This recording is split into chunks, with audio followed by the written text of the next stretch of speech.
Howdy, everybody. Here we are, all ready to take you down to Pine Ridge for another visit with Lum and Abner.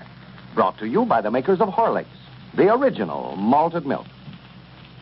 I'd like to take a minute or so first to read a splendid letter from Mrs. N.C.S. of Akron, Ohio. It may prove helpful to mothers of young children who haven't heard about Horlicks yet. She writes, I have been using Horlicks malted milk for 6 weeks and have found that there is no other milk that can equal Horlicks for infant feeding. Before I gave Horlicks to my baby daughter, aged 3 months, I couldn't find any other milk to agree with her. After trying several brands, I decided to give Horlicks a chance, having heard about it on your broadcast. I noticed a change at once after only a second feeding. She began to gain about a pound a week. I urge any mother who's in doubt about what to feed her infant to try Horlicks. Well, thank you, Mrs. N.C.S. We're glad to hear you speak so well of Horlicks. And I'd like to suggest that all mothers keep a package of Horlicks on hand in the home. It has so many uses. You can get it, you know, in either natural or chocolate flavor. And now, let's see what's happening down in Pine Ridge. Well, yesterday, Lum met the new bareback rider with the circus and immediately made up his mind that he and Abner should travel with the show. They have been busy all day making preparations to leave Pine Ridge. And as we look in on the old fellows now, Abner is at home packing. And we find Lum waiting down at the Jot Em Down store, telling Grandpappy Spears all about the beautiful bareback rider that he met yesterday. Listen. No, sir, Grandpap, it's the beatin'est thing I ever seen in my life. You say she jumps from one of them horses to the other and them in a dead run? Yes, sir, running round and round the ring. Then she'll stand up there on their backs on one toe while they're running, mind you. And I do know. Oh, it's wonderful. Then she'll jump down and sort of cut across the ring and hop right back up there again. You just ought to see her. What did you say her name was again? Zenora. That's a foreign name. I think she said she was an Egyptian. Her mom and papa is kings over, I think, wherever that's at. It's a wonder to me they'd let her travel around with a circus that way. Well, she told me that she never had to do it for a living. She just loves circus life so well. Yeah? That's right. I believe you're getting sort of struck on her, ain't you, Lum? Who, me? Well, that's all you've talked about all day long. Well, I don't know if I'd go so far as to say that, whilst me and her understands one another all right. Just seems like I've knowed her always. She says I've got such understanding eyes and all. Finest little woman's I ever got acquainted with, Grandpap.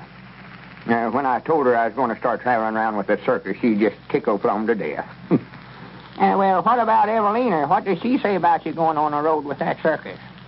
Well, I ain't told her nothing about it yet.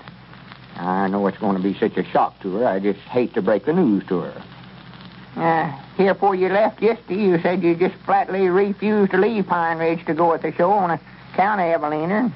And then you got back last night. You couldn't wait to get your things all packed and back over there. Yeah, that was funny how I changed all of a sudden that way. I reckon I must have been talked into it. Squire and Abner must have did it. Yeah, I'll run the store for you the best I know how, Lum. Of course, things are sort of quiet right here at planting time. Yeah, well, you just take charge and run it like as if it was your own. If anything important comes up you want to get my opinions on, why, you always know where to call me at. I'll let you know every time we move. How long you aiming on staying there in Belleville? Why, they're moving tonight. They're pulling stakes right after the show tonight. It's going to open up in Charleston tomorrow. Got to be in there in time to put on the parade by noon. Cedric's already in there putting up posters and window cards and letting them know we're coming. Cedric going to be with you all the time, huh? Oh, yeah. It just reminds me, too. I've got to call up his mama and tell her not to worry about him. He told me to. She was sort of uneasy about him joining up with the circus that way. I don't reckon Cedric's ever been away from home before. That is to speak of. No, I expect he's about to... Wait a minute. Hello? Miss Wee Hunt? This here's Lum Edwards talking. Yes, Mom. Why, I just wanted to call you up and tell you not to be uneasy about Cedric. We'll take good care of him and see after him. Yes, Mom, me and Abner both going with him. Uh-huh. Well, I wouldn't worry about him tall now. He'll be in good hands, and it'll give him a chance to meet some mighty nice people, show people and all. Yes, Mom. Well, I'll make him write to you once in a while. Oh, well, I'll write for him myself then. All right, Miss Weehan. Not at all, not at all. Goodbye. Believe that's Abner coming up out there now, Lum. Yeah, good. Fine, we can get started then. Yeah, it looks like he's all ready. He's got his hand satchel there with him. Well, it's took him long enough. He ought to have been ready long ago. Swan, I've spent half my life waiting for that feller. Hurry up, Abner. Poking along there like we had all day. What's been keeping you? Huh? Where you been all afternoon? I've been sitting here waiting for you for 3 hours. Well, I had to wait till Pearl got done ironing some shirts for me, and Elizabeth was just bound and determined to give me a haircut. For goodness sakes. Now then, my hat's too big for me. Yeah, I thought that looked like it's setting down on your ears there a little more than common. Yeah, Grandpap, have you got any lamp wicks here in the store that I can sort of pad the inside of this hat with? Yeah, I think there's some back here somewhere, Abner. Let me see. Yeah, bring about a half a dozen of them. Granny, Elizabeth might not peeled you, didn't she? Yeah. Just look at that. Yeah, she got to crying about me leaving. Couldn't have see what she's doing. Just might not cut it all off. Crying, huh? Yeah, her and Pearl are both awful tore up for it, Lum. Yeah, just wait till I tell Evelina I'm going. Then you will see some crying showing up. Ain't you told her she was going yet? No, I've been putting it off all day.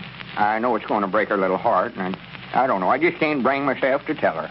Yeah, well, I know how you feel about it, Lum, but you ought to call her before we leave and tell her goodbye and all that, you know. Yeah, I know it. I've just been putting it off and putting it off. I wished I could just write her a note and tell her I'm leaving. Write her a note? Yeah, a letter. No, I wouldn't do that, Lum. That wouldn't be right. You ought to go over there and tell her yourself. Explain to her. I just can't stand to hear a woman cry, though, Abner. I know in reason she's going to just break right down and start begging me to stay and all that. I'm feared she's going to have hysterics. Yeah. Well, them things are sad, all right. I know that. Elizabeth and Pearl just taking on something wonderful. Here, Abner, let me have your hat. I'll fix it for you. 4 is all we have, but I believe that'll be plenty. Yeah, well, thank you, Grandpap. That ain't enough. We can put some newspapers in there. You look like a picked goose, Abner. Yeah.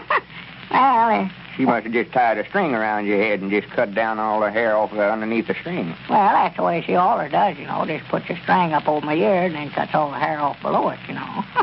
Yeah, there's one thing about it, though. It ought to last me for a while. Yeah, there now, Abner. Try that. Yeah, much right. Yeah, now that's a heap better. Yeah, I can see out from under it this way. Abner, you ought to went to the barber shop and got Mose Moose to give you a regular short-enough haircut. Well, I don't know, Lum. Elizabeth just says there ain't no sense in throwing money away when she can do just as good a job as Mose. Yeah, but if you're going around at the circus, folks are going to be pointing you out as one of the owners, and here they won't know what you belong to the sideshow. Well, what's the matter with this haircut? The hair's off. That's the main thing, ain't it? Well, my ears are sticking out. Get away from here. If you're ready now, Abner, I'll call Evelina. I don't want to call her till just before we leave. Well, I'm ready as far as I know. I waited all that day on you. I wanted to be sure. Next time we go anywhere, I want you to start packing your stuff about 2 days beforehand. Yeah, Lum's been sitting down here ever since noon waiting for you, Abner. Well, while you're calling Evelina then, Lum, I can be loading this stuff in the car. Yeah, take it on out there and get it loaded up so we won't waste no more time we have to. I'll get Evelina right now. Yeah, where's your things at? I'll load them, too. What? Huh? Where's your valise or hand satchel or whatever you're taking your duds in? Well, I'll sworn to goodness. Granny's, I ain't packed it yet. Ain't packed it yet? Well, sir, I've sat here and forgot all... Oh, wait a minute. Hello? Oh, my goodness. Bawl me out first. Sister Simpson? I'm going out the car and load this up, Grandpap. Let me speak to Evelina, please, Mom. She ain't. Well, I'm leaving town. I just wanted to call her up and tell her goodbye. Oh, she did? Who told her? Well, I hate that. I wanted to sort of break the news to her gentle. Yeah, more likely somebody just come right out flat-footed and saying Lum's leaving town. Yeah, I reckon she was terrible tore up over it, wasn't she? Well, she just didn't want to let on more than likely. Uh-huh. Well, when she gets back, tell her that I called and try to keep her from feeling too bad about it, Sister Simpson. Yeah, tell her I'll write to her. She didn't say where she is going, did she? All right, Sister Simpson. Thank you, Mom. And don't forget to tell her goodbye for me. All right. Goodbye. She weren't there, huh? No, she Said she wasn't, but more than likely she's up in her room crying. Couldn't bear to talk to me. Somebody had done told her I was going. Well, poor little thing. That's the trouble with having somebody in love with you. Got to be so careful, else you'll break their heart. Where's Abner? He went out to load that stuff in his car. Here he comes. Hey, Lum, you never got Evelina on the telephone, did you? No, she was crying over me leaving and couldn't talk to me. Crying? Yeah. She never looked like she's crying to me. When did you see her? Why, she just now went by out front there just now. Well, why didn't you stop her so I could tell her goodbye? Where's she at? Well, she was out driving with Frank Foster and laughing and talking. Looked like she was having such a good time, but I didn't believe she'd want to stop.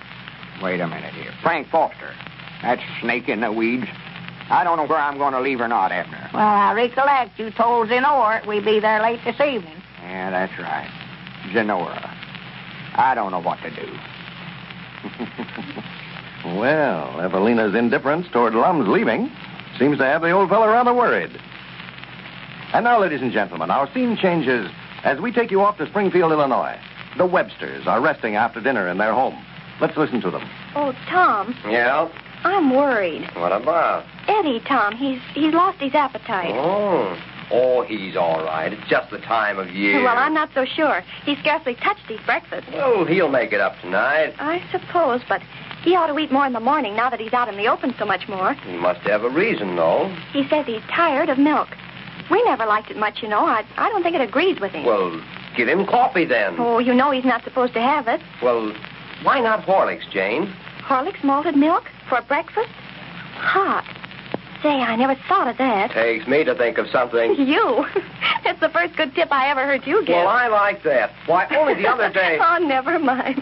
It is a good idea, though, and I know he'll go for Horlicks, too. Get a package, then. Tell you what, we'll all have Horlicks in the morning. I need to change myself. And that's a good idea, folks. Horlicks malted milk for breakfast sure is a welcome change from milk and tea and coffee.